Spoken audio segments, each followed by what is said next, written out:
Thank you so much mga kaigsunan. Kung tanaw sa pagkakasatan ng mga kaugalingon, we are really a part in that project. We are really have to support in that project. Sa gisulti na ko, hindi kinahanglan kitang tanan ng mga waling kita. Dinahagi sa atin na ayong ginagawa. Ginawhatan. O sa mga wala pa sa members of church, it is a part of giving the message. Akong baligon yung teksto ng teksto na mag-iwan, anong bugma sa Ginoo, dili kayo. Ang iyang mga kaloy, dili kayo matapos. Sila bago makikita. Naku, ang iyong pagkakita.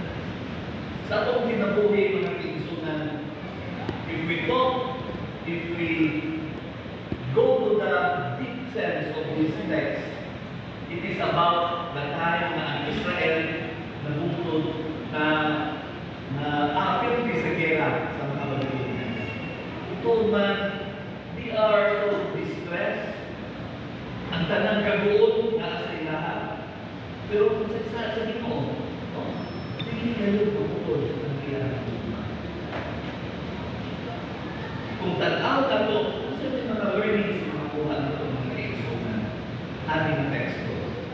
Nag-iingon, God will bring us to disparate places. Israel was brought to disparate places. Naliksyon, ginagaan sa naliksyon ng naliksyon din naman. Nakita na nagpakayo sila sa Ginoo. God is merciful and brought His children to repentance. Meaning mga kaigsunan, ipasabot sa Ginoo, magpasayang pagkakatanan.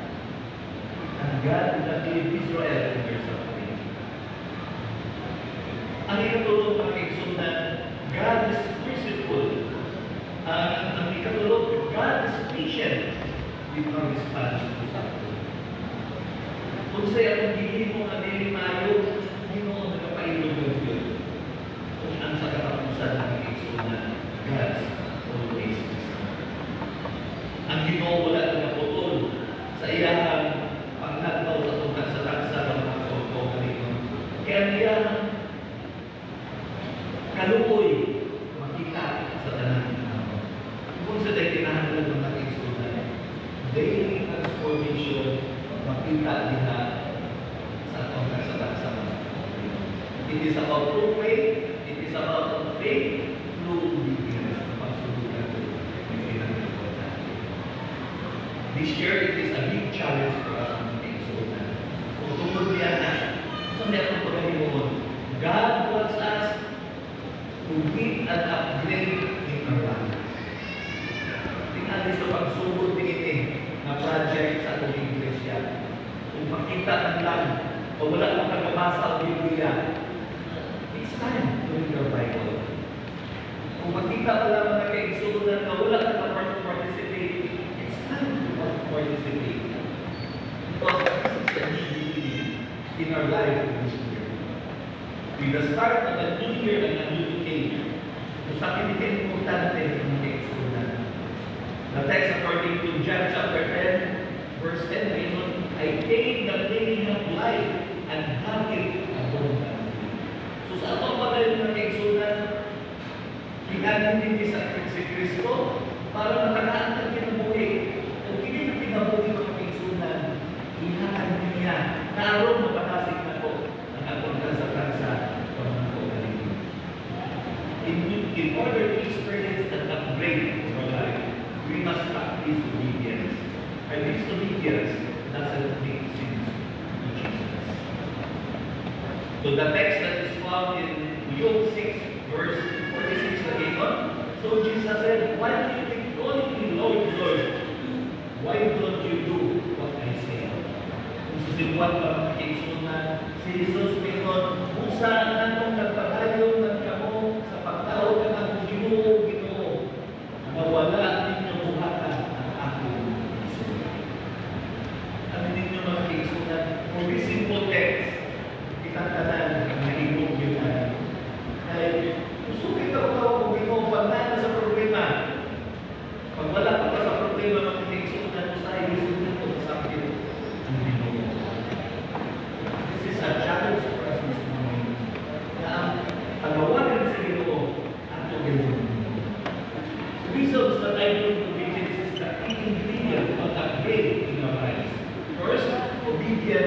activates God's power.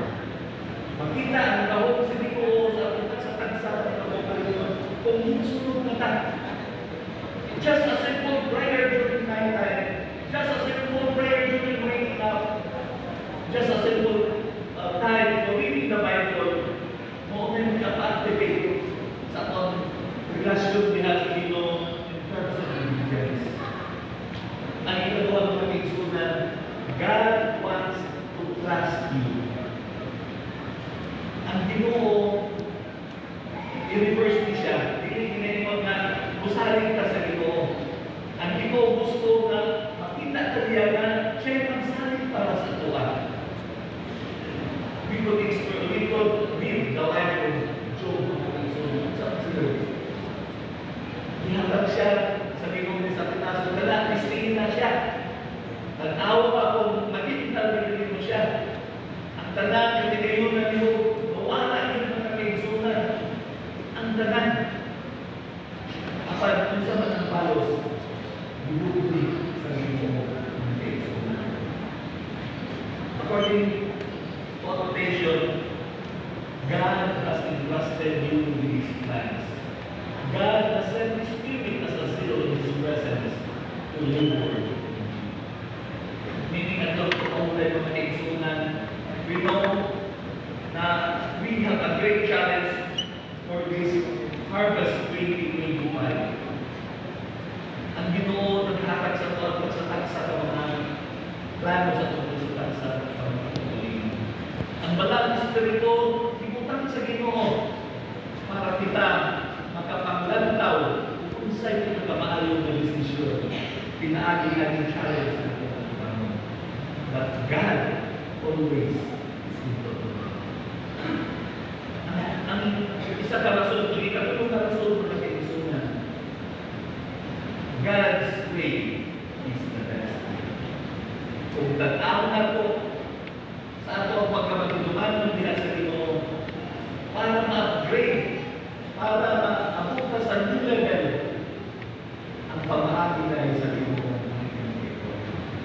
In the end, the possibility that God has finally rejected His people may not gain to deliver. Nevertheless, it is a firm confidence that the mercies of God never end and are new every day. Dili yun mawala ang iyong kalukuy sa ato ang nagkasunan in spite sa ato ang kabinhahan. But the important thing ng saman, we will go what is the best way that God has given us. In Romans 6 chapter 4, walking in the newness of life, sa panahon nga mabago na sa atong mga magaling. We were therefore buried in Him in death, in order that as Jesus Christ was raised from the dead, through the glory of the Father, we too may have new life. Sa pagtanaw nato sa pagtagsapan sa kamatay o ganun mga kaisunan, i-reflect nato natong pagalingon diha sa hugma ni Kristo. Do we have a chance na ato maging siya kaligtas sa kinalimutan natong kinabuhi? No. Kaya ang Ginoo nahas ako ang piliran sa tanang-tanang. So di pa kung ulit ko mga kaisunan, let's read about the mission of the church. Our mission, the mission statement of the Seventh-day Adventist Church, make disciples of Christ, Jesus Christ, who lead us His loving witnesses, and proclaim to all people the everlasting gospel of the three angels message in preparation for His own. Ang importante nga nung niya sa iglesia ng mga kaigsunan, para nilay sa pagkaon sa mga hinihindaran. Hinaot pa na yung pagkakulay. Let us start a new decade of life na makita na po si Ginoo sa tagsa na po. Ako giampo ang atong mga paugalingon diha sa Ginoo. Atong isalig ang atong mga paugalingon. We are hopeless in this world kung wala ang Ginoo sa in 2 Corinthians chapter 5, In 2 Corinthians chapter 5 verse 17, therefore if anyone is in Christ, he is a new creation. The old has passed away, behold, the new. Meaning adlaw pagkulay ng igsunan na kung nagpapag-ampo nga kita nga pagbukod sa Ginoo pagsuporta sa iyang buhay. Hinaot pa ang Diyos ng panalangin sa taong tanan. Meaning ang Sabat.